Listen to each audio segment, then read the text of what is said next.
w'Imana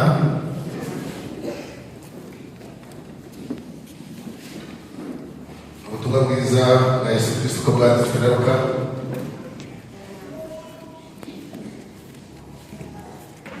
asoma ibice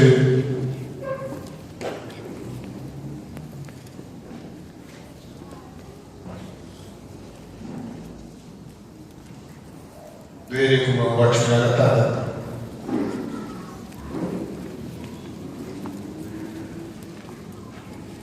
Ibice birebere ku murongo wa 16 dusome mu izina rya Yesu. Handitswe ngo ab'i Nazareti bashaka kwica Yesu. Twamagambo y'Bibiliya ni kuvuga ajya i Nazareti iyo yarerewe. Ku munsi w'isabato yinjira mu isinagogi nk'uko yamenyereye, arahagarara ngo asome. Bamuhaye igitabo cy'umuhanuzi Yesaya, arakibumbura abonamo igice cyanditswemo ngo umwuka w'Uwiteka ari muri jye. Nicyo cyatumye asigira kugira ngo mbwirize abakene ubutumwa bwiza, yantumye kumenyesha imbohe ko zibohorwa n'impumyi ko zihumuka, no kubohora ibisenzegeri, no kumenyesha abantu iby'umwaka umwami agiriyemo imbabazi. Amaze kubumba igitabo agisubiza umurinzi w'inzu, aricara. Abantu bose bari mu isinagogi baramutumbira, nuko atangira kubabwira ati, uyu munsi ibyo byahanuwe bisohoye mu matwi yanyu. Bose baramushima, batangazwa n'amagambo meza avuye mu kanwa ke, bati, ese aho si we mwene Yosefu?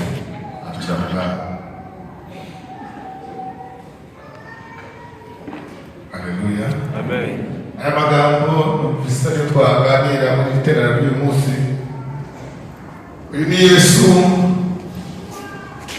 mwene data arimo atuganiriza, atubwira uburyo ari we wari inkingi wagendaga imbere y'Abisirayeli.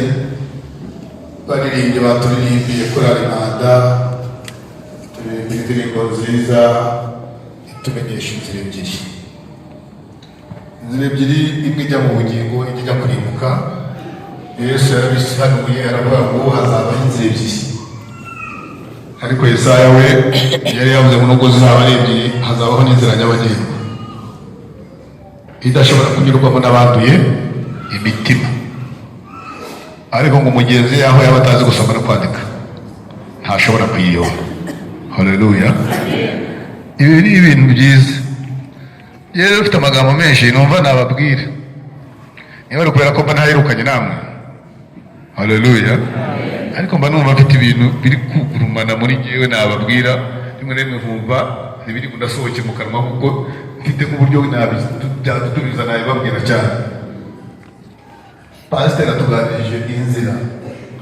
Yesu yaravuze ngo ni jye nzira, ni jye kuri, ni jye bugingo.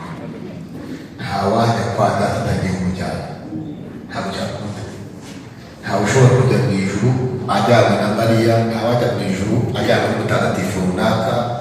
Ahmed ntiyajyana y'umuntu, Abuda yajyana mbese oya.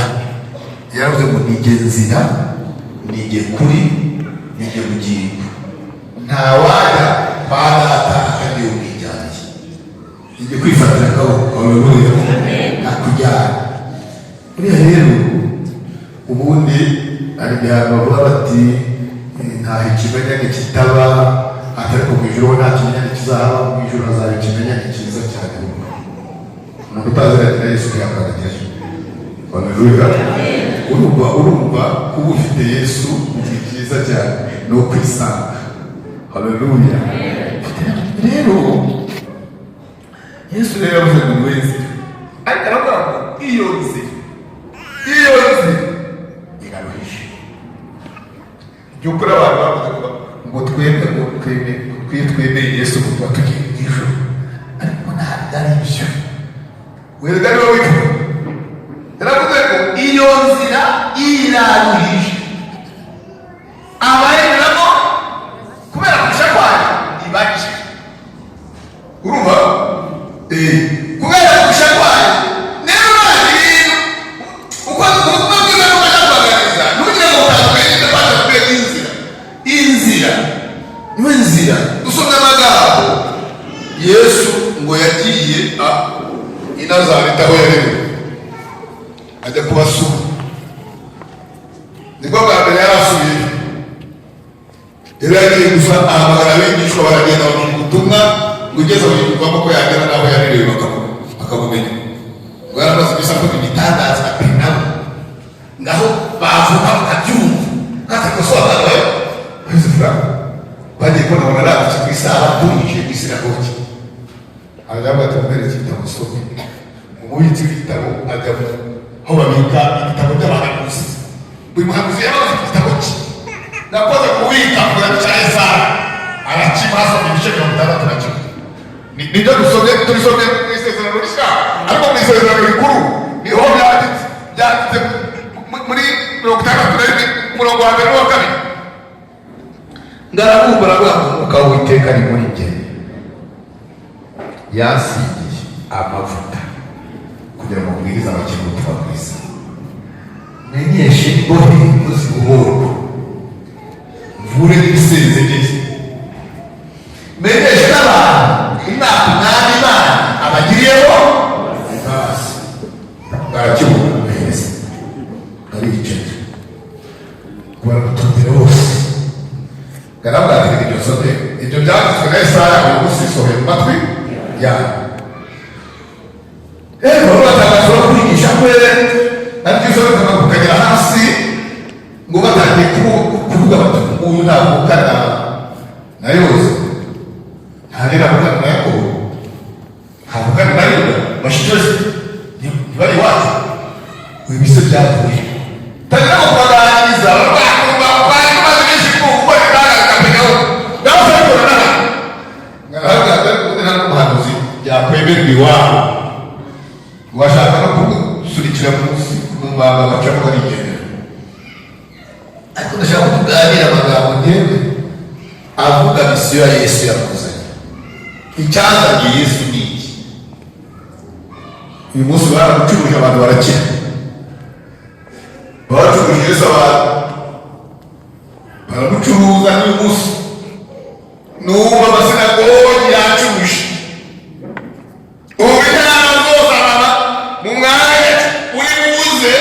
Ubaha ntabwo bavuze kuri atari bari gucuruza iterano rigari.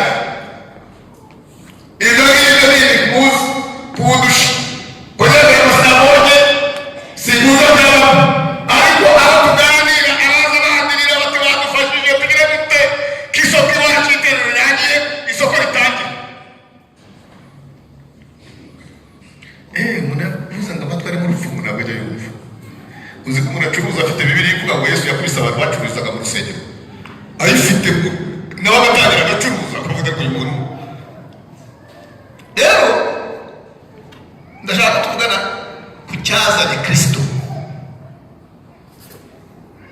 ya nzira abantu batuganiriza nawe yibwira ati ni njye nzira, ariko kunyura muri njye birazije. Kunyura muri njyewe ni njye nzira, ntabwo niwe nzira, ariko kumunyuramo ujya mu ijuru yongera wigendemo iguhindura mu ijuru ngo birarukije. Niyo mpamvu n'abavuga by'ukuri ari bake.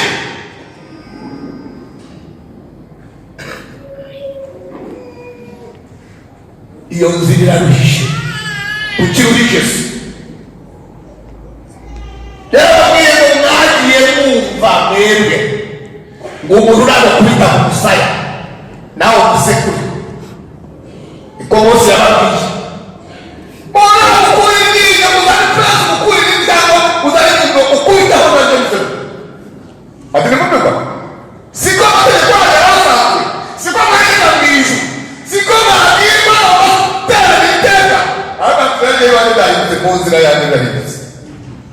Ahubwo ntabwo muri uyu musaya uzahindure no muri uyu. Ni ibintu byose umuntu wagukubita ntugire umujyana yakubise kuri ninde kamere y'abantu no kwivuga unakubita umwishyure sha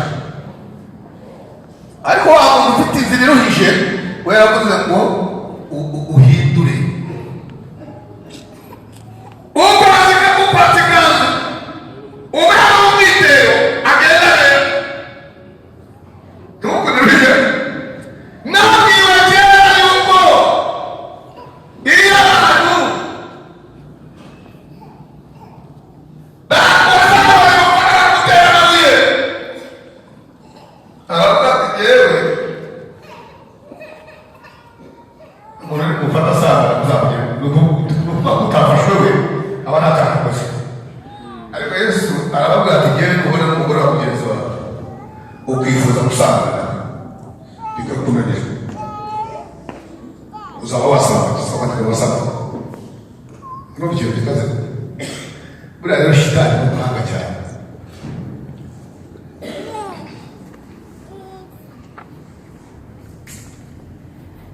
niyo mpamvu azi ubwenge azi kamere y'abantu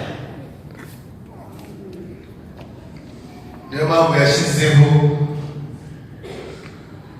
abantu bagenda basambanisha abandi mu mihanda bagore satani arabizi yuko umugabo wifuza umugore wari umodoka ngo baryamane cyangwa umugore utabona baryamane baryamane ntabire ubwo bushobozi ntabire ububasha aba yarangije gusambana ibyo rero mpamvu yifatira arabizi ko abagabo bose batakwihanganira abagore abagabo badakijwe satani rero yamukingura abagore ubusa cyane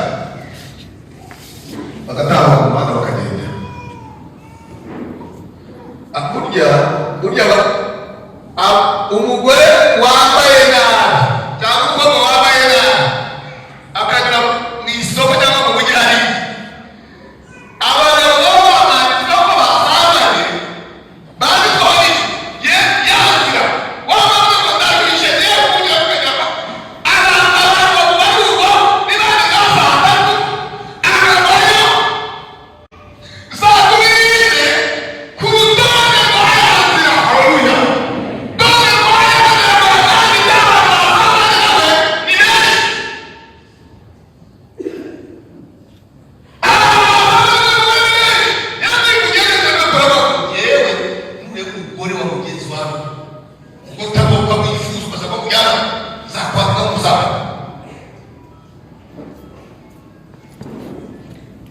ndashaka kuvugana ku cyazanye Yesu rero pasiteri yatwigishije Imana itoranya abantu ikavugira ubwoko bwe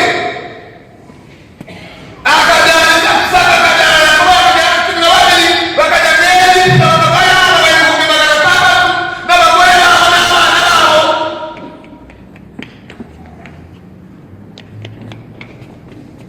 abo ngabo bari barabwiwe ngo ntibishoboka ko ushobora kwivanga n'abanyamahanga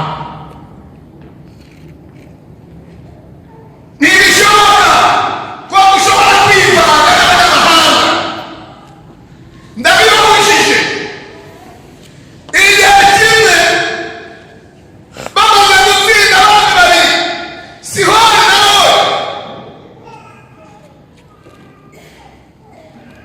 umwe arabimenya na mugenzi wabo bagiye guca mu gihugu cyanjye wenda bashobora kutinyagura n'ubwoko butagira igihugu ugenda buzara butahe tugeze dute aravuga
buriya byari kuma Imana yabo niyakundira irayoborera niba mbere kuba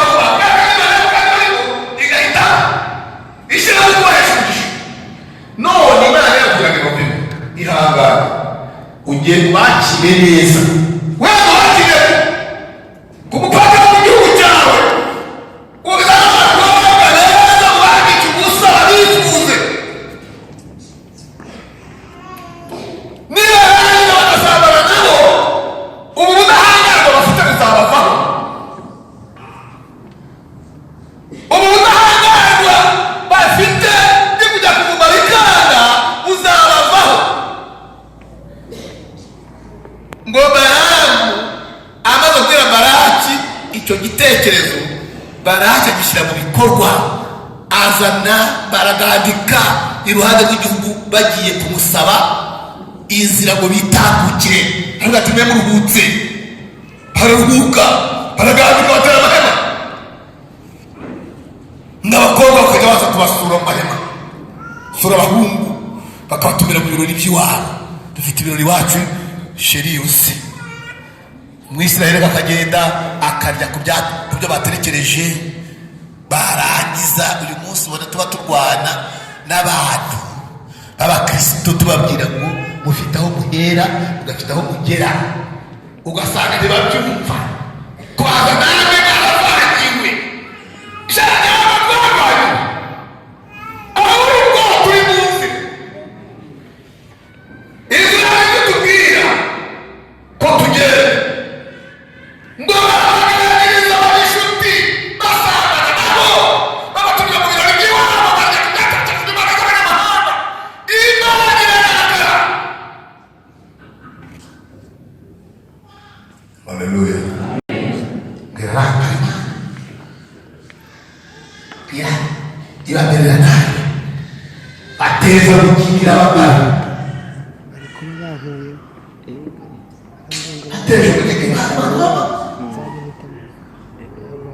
ariko uyu munsi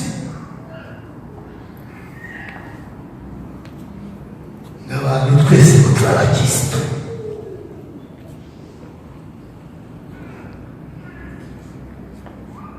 ntabwo ujya n'ibyo reka guhagararira kandi si ibintu guhagararira umugabo w'Imana ntabwo twese kuba dufite izina rya kabiri nabo bivuga ubukristo kuko ntabwo ari ibyo kuba twese turi abapasitori turi ababishopu turi abapotere turi ibyo ntacyo bivuze ku Mana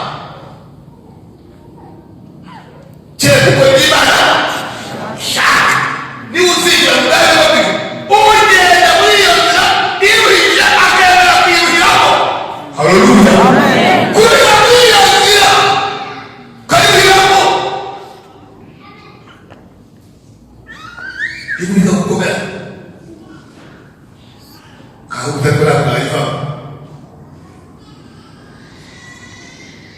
Yesu yazanye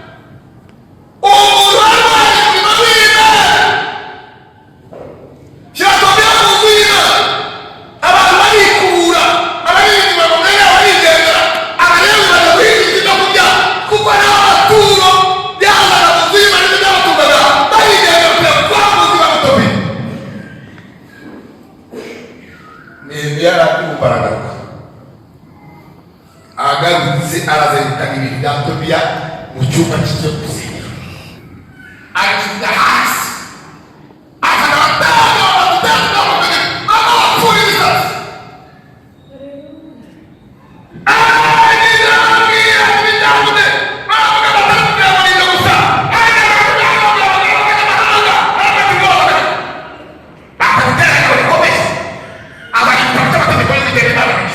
Hallelujah.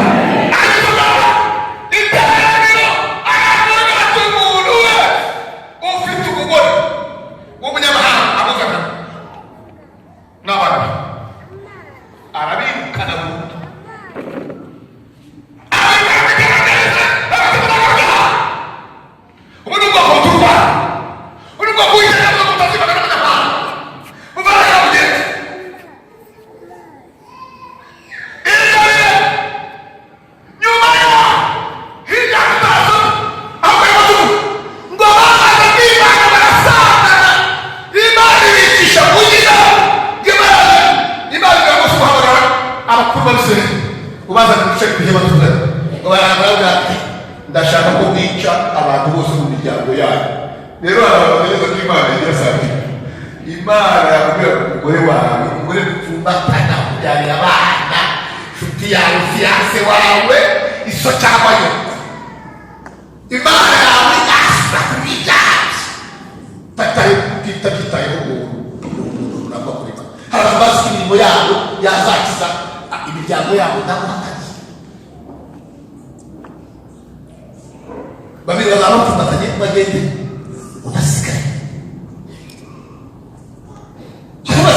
Buri muntu wese yita umuntu wagiye kubwira abanyamahanga yarangiza agasabana nabo agakeza bari bipewori mu mujyi. Buri wese nta basirikare barakuza kubasaka iwanyu. Imana yarambwiye ngo mwebwe buri muntu yicaye mu muryango w'arazi.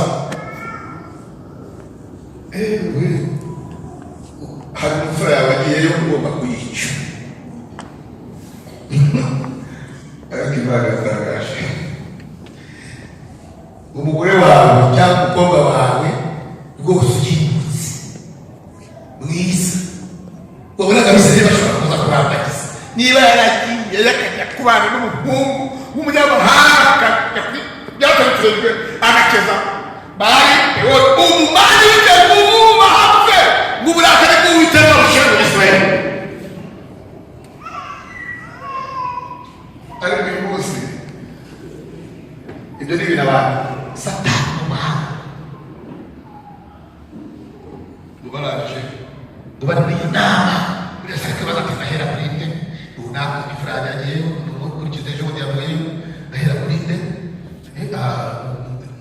Mukuru wanjye yagiyeyo, muramu wanjye ntiyari ejo babaye ndahera kuri inde guhera kwica kumanika izuba uburakari bw'Uwiteka bukava mu Bisirayeli bitagenda n'icyo kuraturushira ngo bakiri kubabuca batazi ibyaha ngo babaragaho kavuye bamubore bati kaza uwo mukobwa karaza kabagize imbere y'ihema ry'ibonaniro n'uwo mupaganikazi wambaye umupagani bwe baragiye ngo bagiye mu ihema sha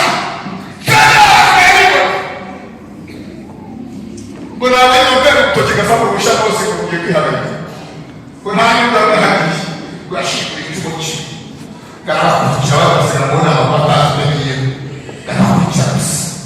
Haleluya. Karabakurikira baragenda yarangana n'abantu y'imyenda zikiba bafite batagiye gufata ndayima bakubita icumu rifata umugore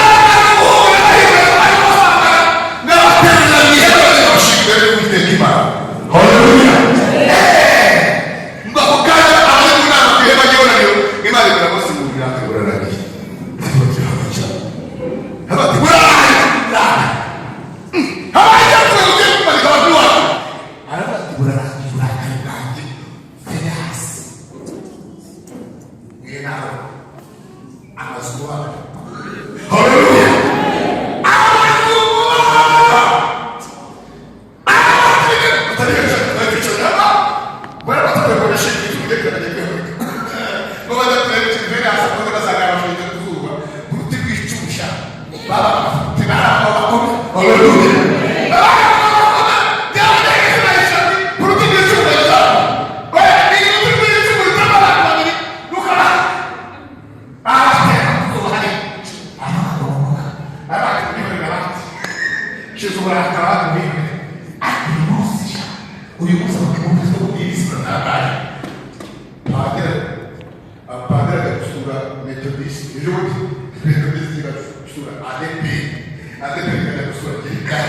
ADP